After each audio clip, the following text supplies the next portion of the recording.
There we have it. Top of the hour. I'm going to share my screen, and all of you should now be able to see the screen. And first off, welcome. Thanks for being here.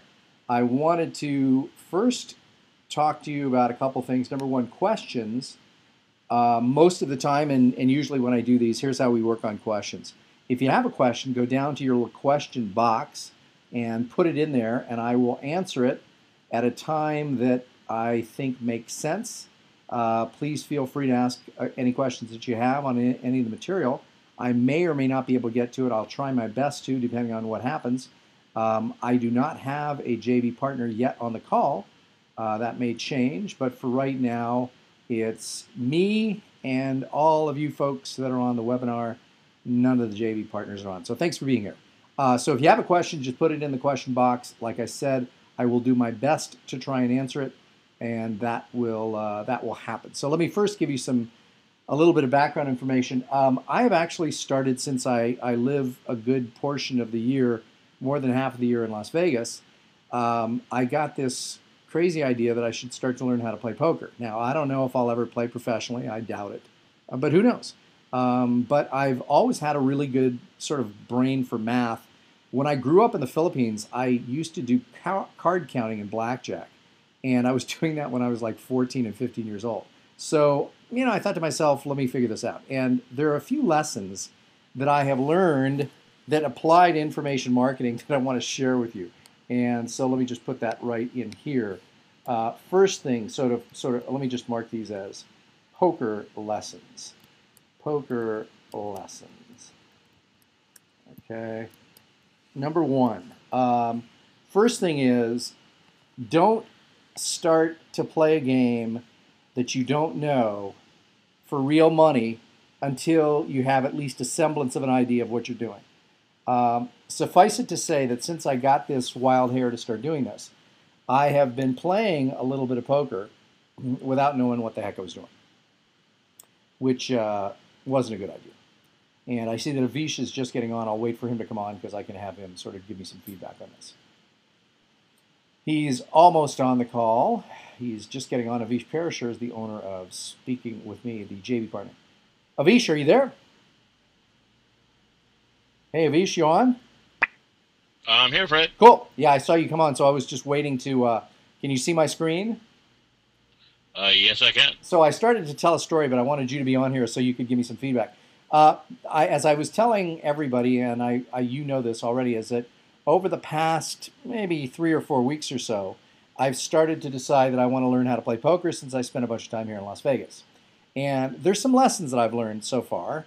And first lesson is learn a system before playing with real money. So that's sort of rule number one. I was not doing that. So what I did was, like everybody else, and I sell a lot of programs on various topics, as does Avish. And the first thing I did was I went out and I bought some books. Okay, so this is information marketing or anything you're trying to get to. So I bought some books. Now, there's only one problem with buying books in the field of poker, which is that would assume that my primary method and my best method of learning anything is via text and reading. And Avish, I think you know me well enough. Is that probably my best way of learning? Yeah, I think so. It ain't. It's not? No, it's not. I prefer to learn, probably my most preferable way to learn anything, because remember, if you listen to any of my materials, and by the way, if you're going to check out my site, you can click on, let me just show you where this is. You can ignore the pop-up there. Go here to Free Information Marketing Training. And when you go to Free Information Marketing Training, one of the things that you will find is, where is it here? There is. There's something called Modalities of Learning. And I don't know where that is, somewhere in here.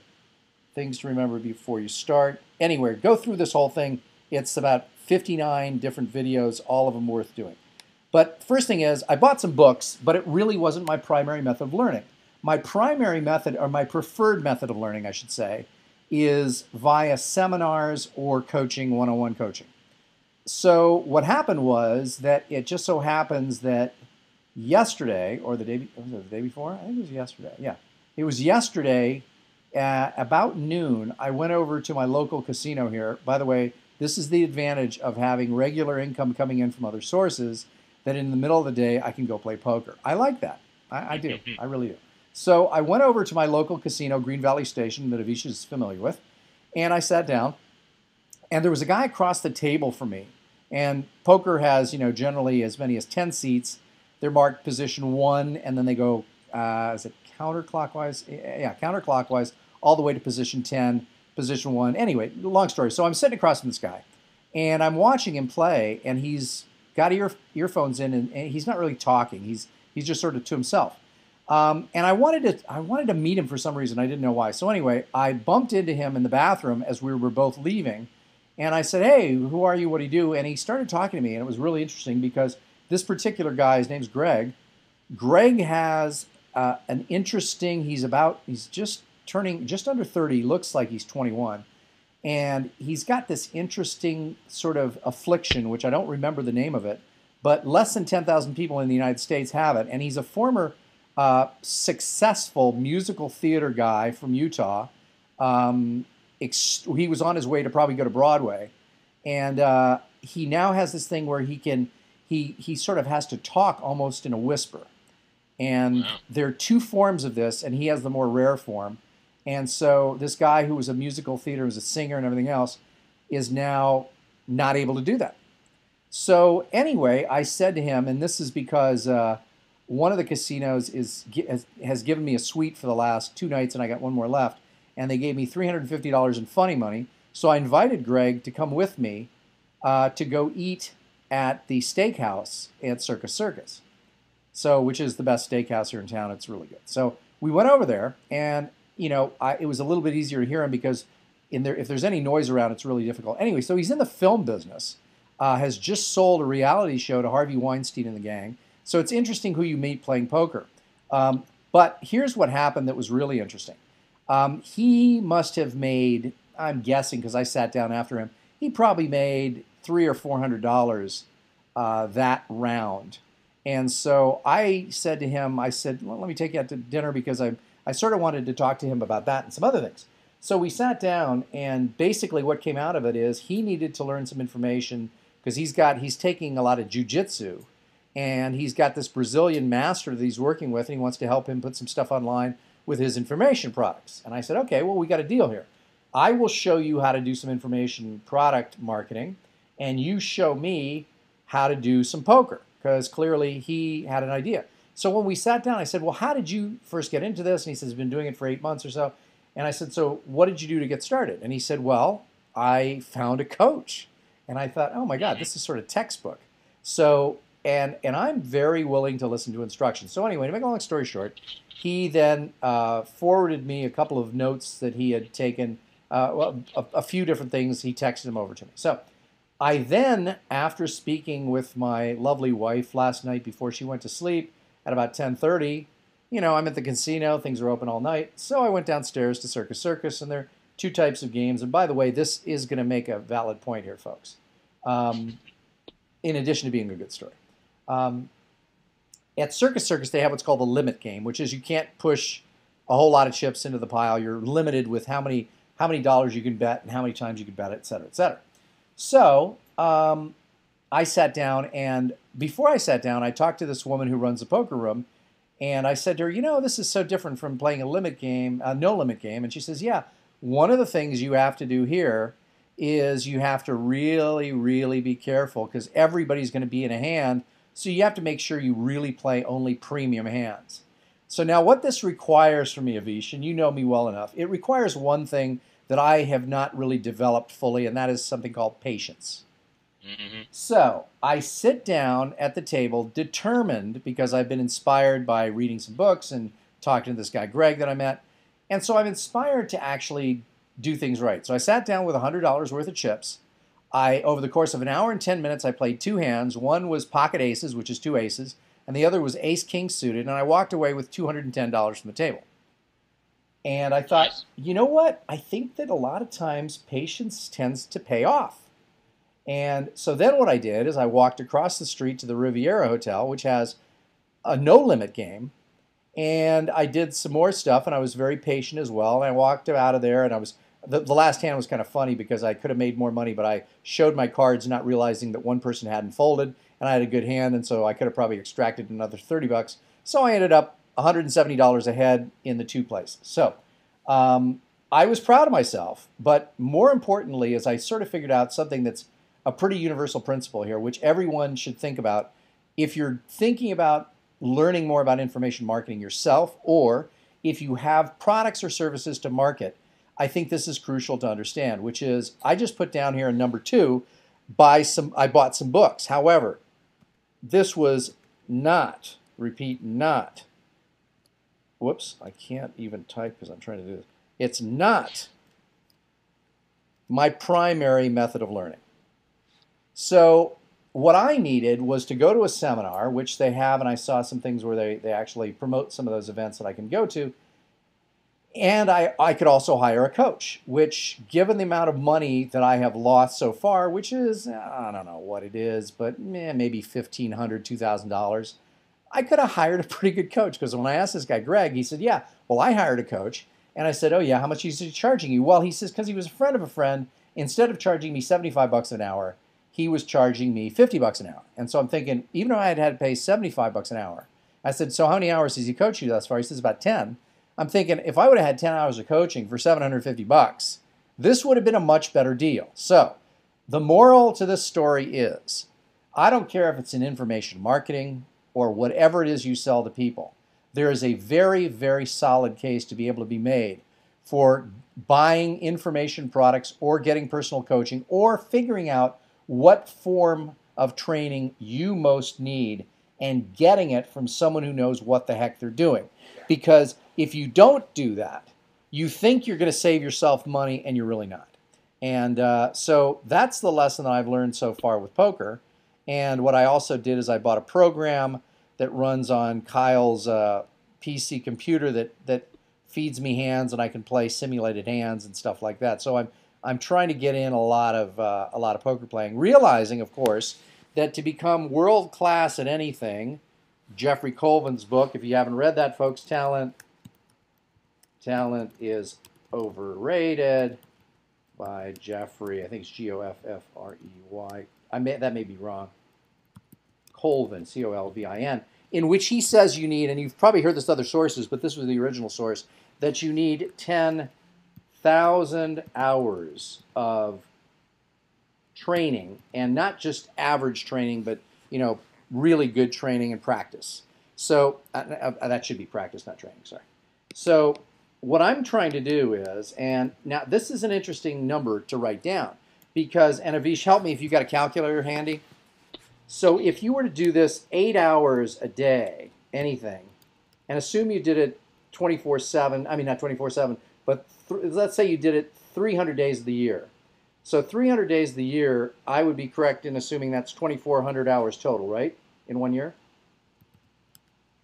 Avish? Hold on a second. I was pulling my calculator up. So you're saying 8 hours a day for how many days? 300 days. A year? Yeah, that'll be 2,400. Okay, so if I were to go play poker pretty much every weekday and leave out weekends and play 8 hours a day, which I probably won't, it would take me a good 4 years to get to possibly be world class. But the problem is there's so many other people that are playing so much that may be actually a lot more. Plus, it'll take other things as well. But this gives you an idea. So now let's break this down very simply. Then if you were to do 4 hours, it would take you, obviously, about 8 years. Mm-hmm. Or if you did 2 hours, it would take you 16 years. And this is true whether it's sport or anything else. So in order to get to world class or to be really good at anything, you've got to put in 10,000 hours. And that means that if you're coaching someone, I mean, they're going to get this training probably from a lot of other people other than yourself. So realize that this is not necessarily a short road to travel if you're trying to get to be world class at anything. So it does take some time, but it also takes, and Jeffrey Colvin talks about this in his book, it also takes very good instruction. So that if you have 10,000 hours of time put in and you have a crappy instructor, your chances of getting to be world class are slim to none. But if you put in the 10,000 hours and you have a great instructor, you have a much greater chance of achieving world-class status no matter what you do. But the other thing that's important here is to understand that all of us learn differently. And so for me, although I had bought some books, as I said here, that isn't really my preferred method of learning. I would prefer to do, a seminar or personal coaching. So that's what I'm looking to do. Now, Avish, any thoughts, ideas, questions, comments? Well, it's funny you talk about both this and poker, because I actually wrote an article on a similar topic for my Smartass blog a couple of years ago about 10,000 hours and how if you want to get good at something, you just got to put in the time and with really focus on getting better. And in the comments, someone used the poker example to try to argue against me, saying, "Oh, I play lots of poker, and I know lots of guys who've been playing poker for 20 years, and they never seem to get any better." So I think the key is kind of like you said, it's not just 10,000 hours of doing the activity, it's 10,000 hours of practice where you're actually trying things to get better. Like you said with that, with you going in and really focusing on being patient, like that's real deliberate practice. So there are probably people who put in maybe not 10,000, but lots of hours on something, and they're not getting any better because it's not just doing it, it's really, and that's where the feedback and the personal coaching or the other person becomes so important to give you that feedback. I would agree. And so I think it's a combination of really targeted practice along with having really good instructors and probably moving up. Like, for example, if I were to, for a year, pick an instructor right now, a year from now, I might need a different instructor, somebody who was a little bit sort of more savvy than whoever the instructor was I was using, perhaps. And so you've got to both practice, put in your time, and have good instruction. And I think that if you're making the case, like say, for example, Avish, that we were coaching someone, you and I were coaching someone over, like if they came to us for speaking training, right? It's Speaking Expert. If they came to us to get expert advice and coaching on speaker training, and somebody wanted to go from average to good, how long, what would they need to do? How long would it take them? What would they need? What would be the steps there? Look, if they came to us to work on their speaking skills particularly? Yeah. Well, it depends how much, as far as how long it would take them, it depends how much time and effort they put in, because we need to be able to see where they're at now, which would either have to be in person or in video. We'd have to get a sense of who they are, and then it depends on how willing they were to take the feedback and apply it, videotape it, or have us see them with the feedback so we can continue to work. So if you're able to do those things regularly, it could happen pretty quickly. But if you kind of hem and haw, you don't get out there, you don't ask for feedback, you don't really apply much of what you're being told to do, then it could take years.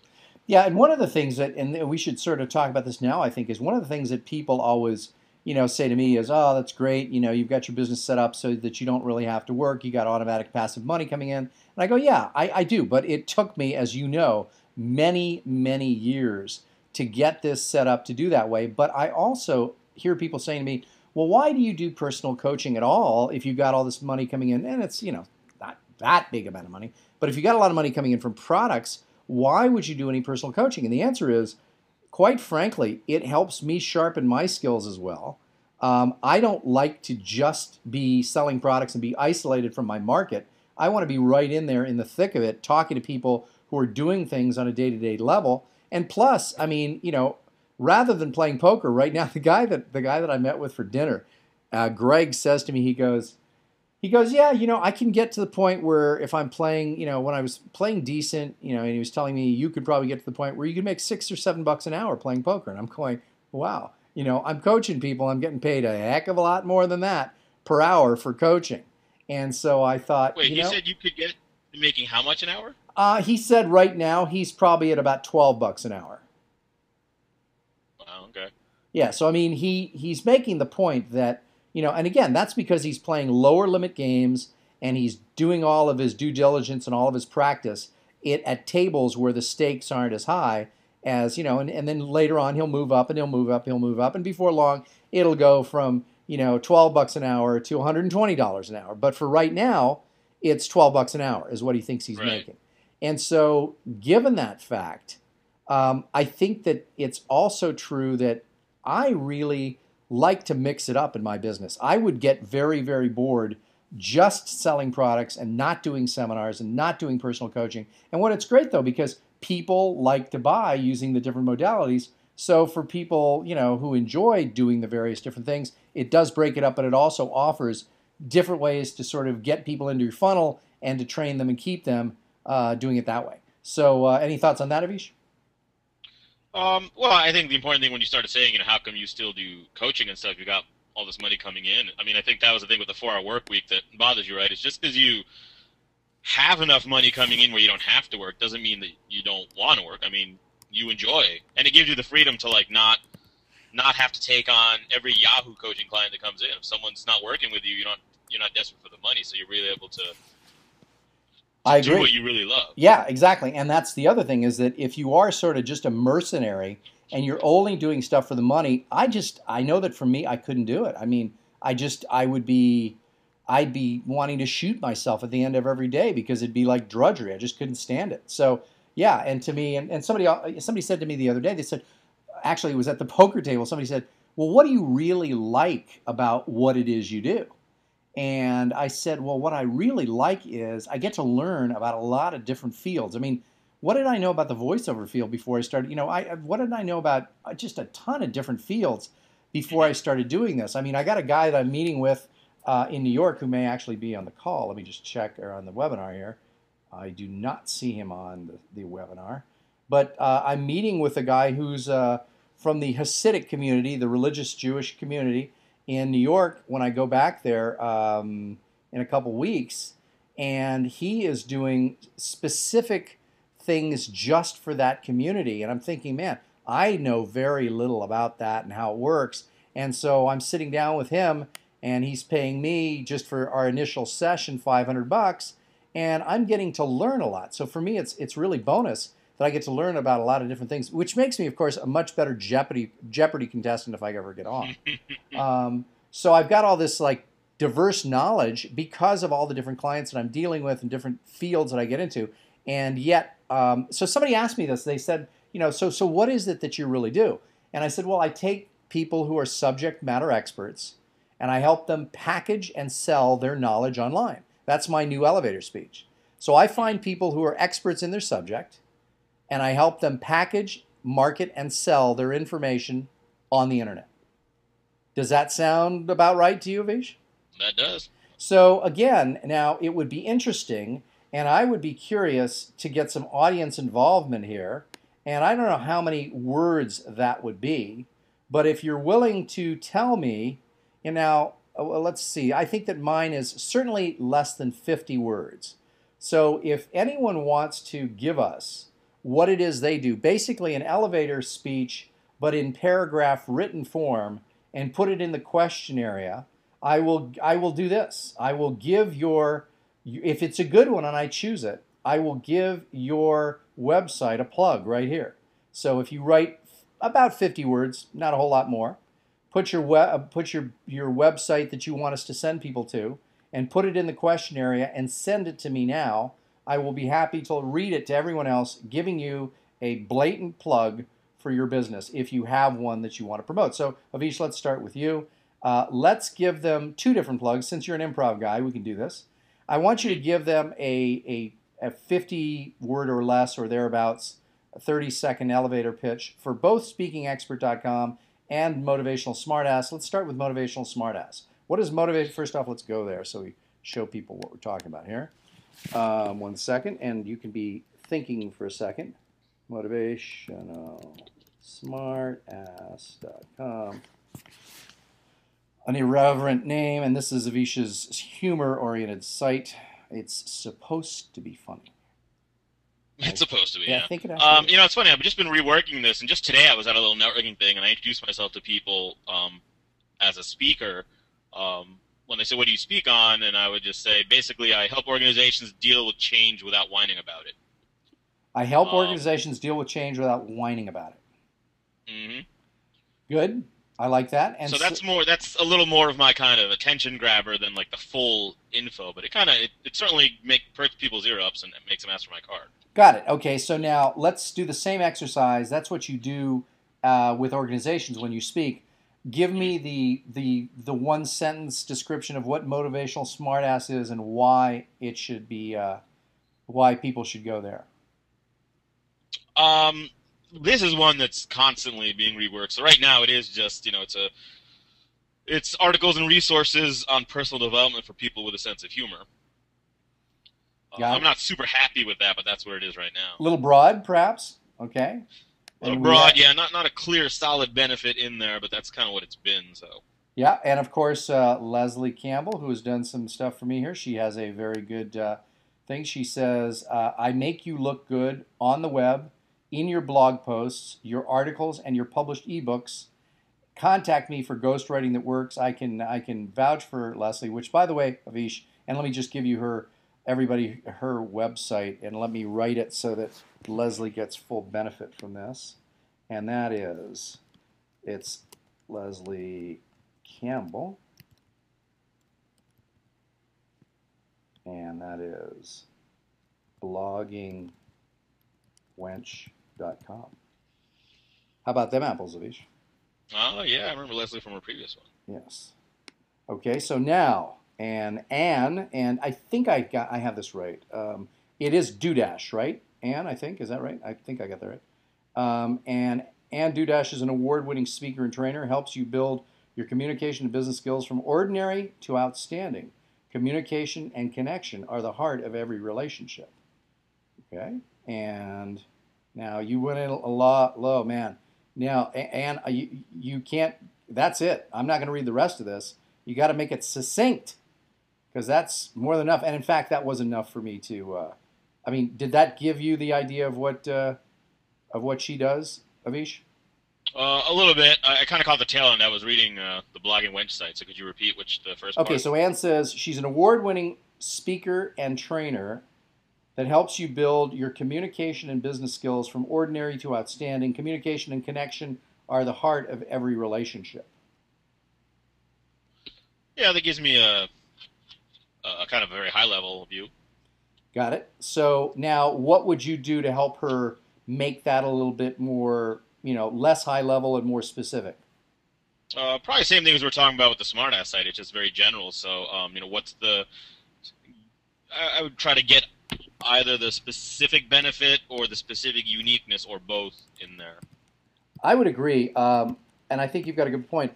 Most people, and this is the problem, I think, in most people's cases, they try to be everything to everyone so that they'll get more people coming through the door.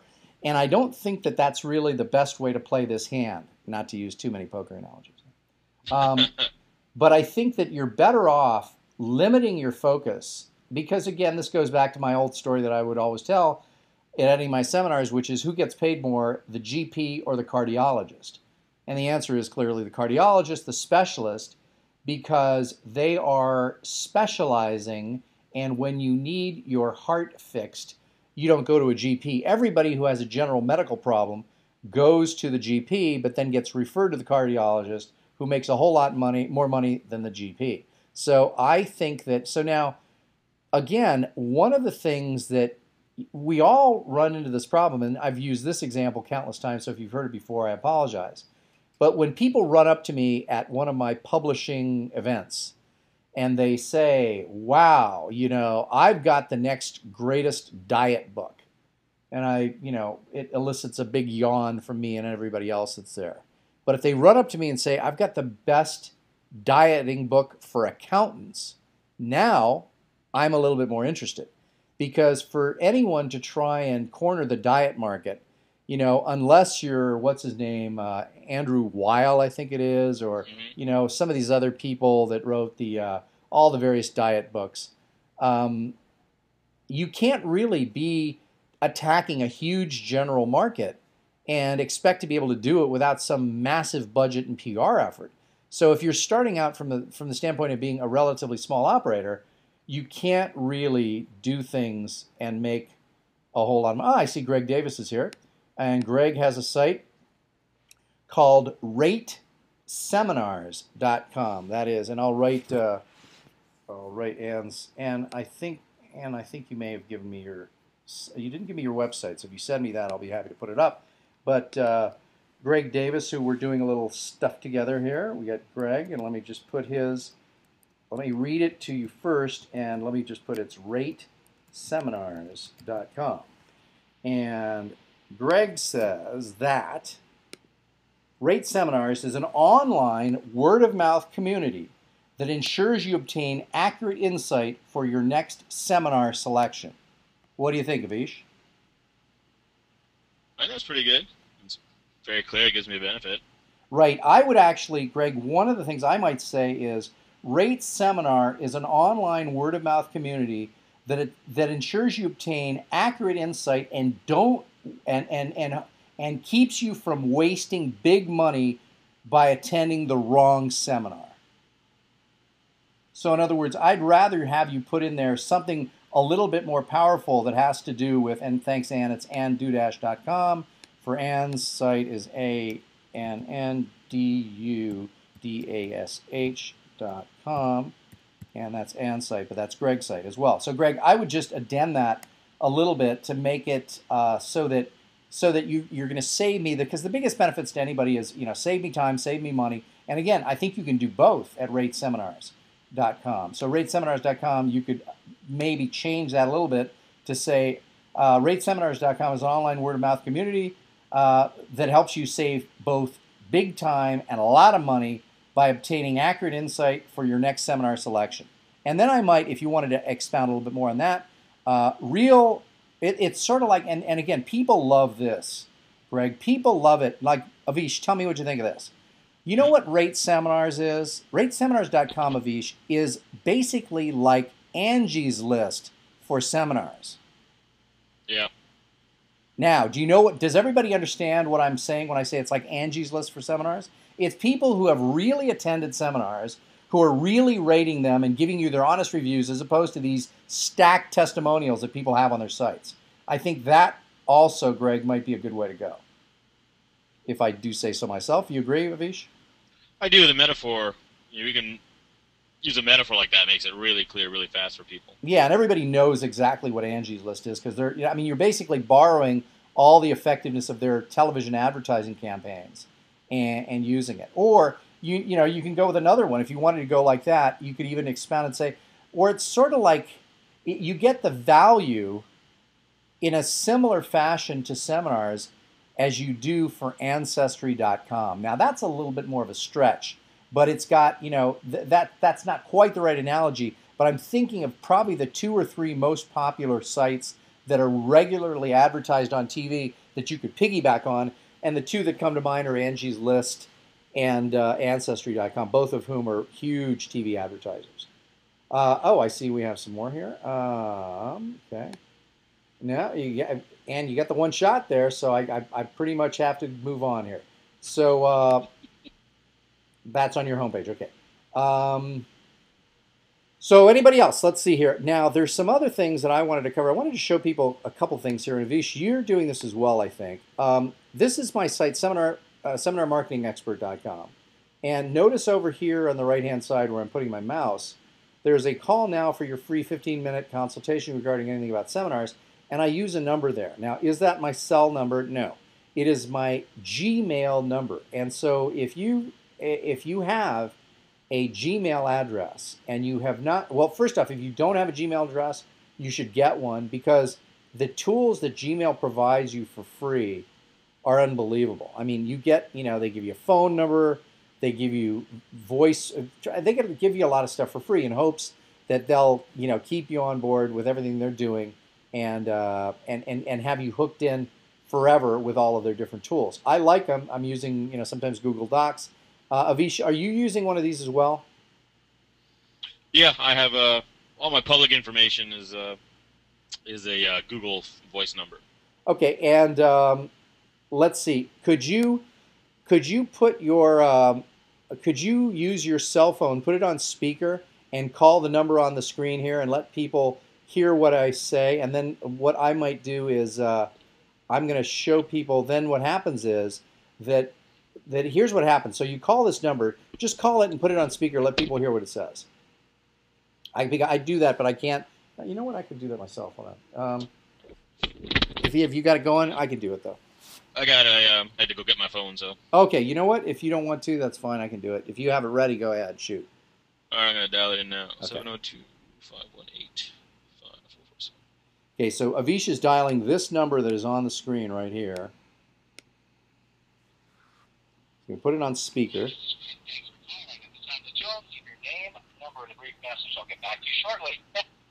So I don't think we heard it, but it basically is a it isn't specific though to seminar marketing, is it? No, it just has this. So my advice to myself is, note to self: make a more targeted outgoing message for this particular site. Does this one just? Do you forward this, or is this going just to a Google Voice box? This is going just to a Google Voice box, I think. Okay. I think. You know what? Let me see. So if that was coming to me, I would have seen it show up on my calls, right? Nope. It's not being forwarded anywhere. It's going right into a Google Voice box. But then I get notified by Google that I have a message and I can get a transcript and all that other good stuff. So if any of you who are on the webinar right now do not have a Gmail account and you aren't using all these functions like this, which is a free service, please do so immediately. It's a good idea. Other things here.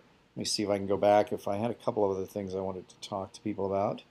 Also notice this, that where do I want people to go? Avish, well, let's ask the folks that are on the webinar. If you guys could, where do you think I want people, what do you think I want people to do when they come to this site? What do I want them to do? Could somebody tell me what you think, and I'll see whether or not I'm on the right track, because your information is much more valid. So looking at this page, what do you think I most want people to do? And let me see if I'm getting it right. Greg says, watch your video. Yeah, I have one of 3 things that I want people to do. What else? Anybody else? Greg says, watch the video. Yep, that would be certainly one of them. I want them to do one of 3 things. I want them to either watch the video, call me, or click on this link here in yellow. Those are the 3 things I want them to do. One of 3 things. Without listening to the video, call because number's in red. Okay, Richard, again, yes and yes. So I got the red shirt on and the number in red. I have no idea why I did that. But I either want them to do one of 3 things. Call that number, watch the video, or click here for the free seminar marketing training, which, by the way, looks suspiciously similar to my other site on information marketing, which, again, this is a free basic seminar marketing audio course. And all of you, if you haven't gone through those, should go through both that one and the free information marketing training here at fredgleeck.com, and tell everybody else you know, because there's tons of free stuff there for you to get involved in. I'm trying to be basically like Google is. I'm trying to get you in, give you lots of great free stuff, understanding that eventually, if I gain your confidence, you're going to be buying something from me. And speaking of buying something from me, if any of you haven't been on the call, let me just pull this site up, a blatant plug here, ebook, whoops, again, typing is an issue, ebookseminar.com. This is still going on, but you can get the paid version now, which includes the transcripts, and it's all about ebook publishing and online publishing, and we had 7 people participate, and these were every Tuesday for the last 6 or 7 weeks. I would highly encourage everyone to look at ebookseminar.com. This was truly, now, Avish, did you go through this information yet? Yeah. Well, I've been through some of these. I haven't listened to every single one. Got it. Yeah, because I was going to get your feedback on what you thought. We're getting a lot of great feedback. People were really, I mean, all of the speakers were good. People were particularly, I mean, I just want to say everybody was good. So there was a lot of great feedback from all the different presenters. So I'd encourage everybody to go check that out. And for the $97, you get a bunch of free stuff, and you also get some really super good content. There's a total of probably maybe 5 to 6 hours of information when you total it all about that, and it's worth every single penny of it. And for 97 bucks, it's a steal at twice the price. Other things here, Avish, that we should talk about. What's any changes with speakingexpert.com? You said you were going to do a few things. Did you work on that? What's happening? Tell me. I did. I checked the numbers this morning, and I hadn't really seen any movement on in the top keywords we're using. So got it. And so it's it's affecting it. It's not affecting the top 100 yet. Got it. And so we were targeting a few of those, and I think those keywords are probably pretty competitive. So it may take a while to move them, but I think it's a matter of just hanging in there and having a lot of stuff. Do you know? Is there a way to check the total number of pages on your site on speakingexpert.com? That's a good question. If there is, I don't really Is there? I think there's a resource where you put in your site name and then a colon and then put in pages or something like that. I forget how that works. Forget. Are you counting each blog post? I mean, I could probably add it up by going into the WordPress dashboard. Way to determine total number of pages on a website. Let's just ask Google, see what they say. How can I count the number of pages on my website? You see, you gotta love Google for this stuff. Okay, blah, blah, blah. What a great question, blah, blah, blah. For small sites under 500 pages, you could use the online version or review the sitemap generators designed to allow to crawl an entire website. Okay, so let's click on this link, which is always... Since it's in WordPress, I have 32 published pages, and... Hold on, let's do it this way, buddy. Let's just see if this... All right. Let's see if it... Since my site is, I think, 1,500, I'm going to do priority automatically got here. Okay, let's see. It's at xml-sitemaps.com. Links, depth, one link. Oops. Pages left, 1311. Let's see here. Sitemap generation in progress. That sounds promising. Pages scanned. Up to 12, 14. Pages left, 64. So it means, I'm guessing, 80. Well, if we're counting each blog post as a separate... Yeah. Well, it's counting every blog post as a separate page, which is perfectly legitimate. I'm just trying to see how many it would do here. So pages... Yeah, it looks like there's a total of 80 pages because there's pages scanned, 24, pages left, 50, 26, 54, so that would be 80. Yeah, so you got 80 pages total. And I think there must... my count is significantly higher, but that's... going through WordPress. Your count is higher? I have it at 274. Oh, okay. So here's my theory. My theory is that if you put, and again, that's xml-sitemaps.com. That's xml-sitemaps.com. You can see it there. Don't put it in the crawl. And I think that it's worth thinking about that because my site now has got, a lot of pages. And I think that is definitely contributing to the ranking of the site. So I would encourage everyone to start, cranking out a lot of content because that's one of the ways that Google determines whether or not your site has some real good stuff on it. Let's see here. I'm checking to see if any other questions that anybody else has here. Avish, any other thoughts from you? No, not right now. Not right now. Anybody else have any other questions? I'm thinking that there are a few minor things that I could discuss, but I never like to artificially pad the length of a webinar, and so if we get to a good stopping point, we will just stop. We don't have to necessarily go for the full hour. So I will give everybody a 1, 2, and 3 count to determine whether or not they have any more questions, and if there aren't any more questions, I will be happy to call it a day. Obviously, our buddy Bill DeWeese and a few of the other JV partners weren't able to be here today because they're actually working as opposed to the rest of us. Yeah. So it's a good problem to have. Bill DeWeese had a seminar last weekend, and as opposed to all of his other ones that were sold out, this one only had one participant. He was kind of bummed out, but not a question. Michael says,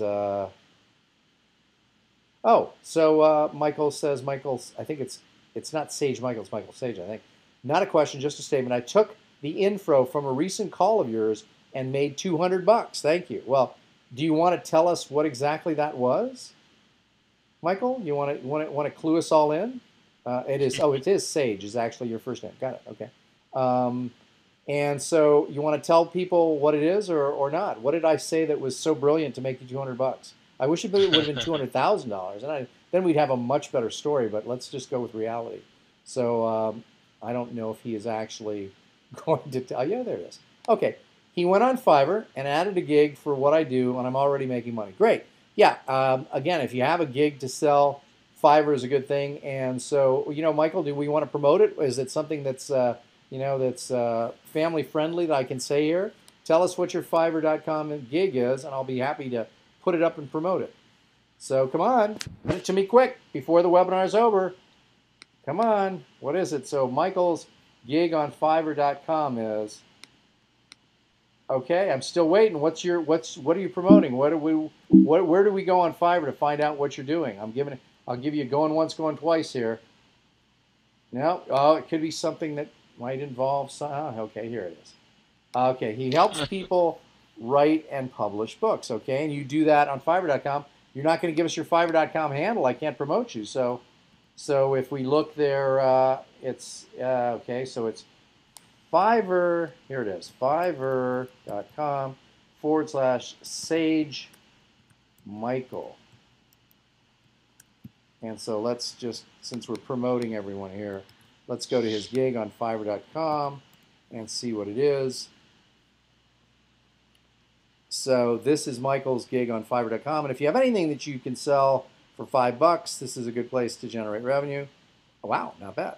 And another good-looking guy with less hair. We always like to see that. I will edit 2,500 words from your new book for $5. Great. Great deal. So hopefully we'll get some people coming your way because that's a very, very good offer. So there you have it. Some good stuff. Avish, thank you for being with me on the call today so I didn't have to do this alone. And thank you, everyone, for being here on the webinar. If you want to check out more of the same, you go to fredgleeck.com and you just go to, these are all free, by the way. You just click on webinars here. Whoops, that's a pop-up again. You go to webinars, and the vast majority of the webinars I've done over the past 1.5 to 2 years are all in here. So please go there, watch the previous webinars, tell your friends, tell your family. We do this every Wednesday. And Avish, thank you once again. And everybody, thank you for being on the call and participating. We'll see you again next time. Thanks, Avish.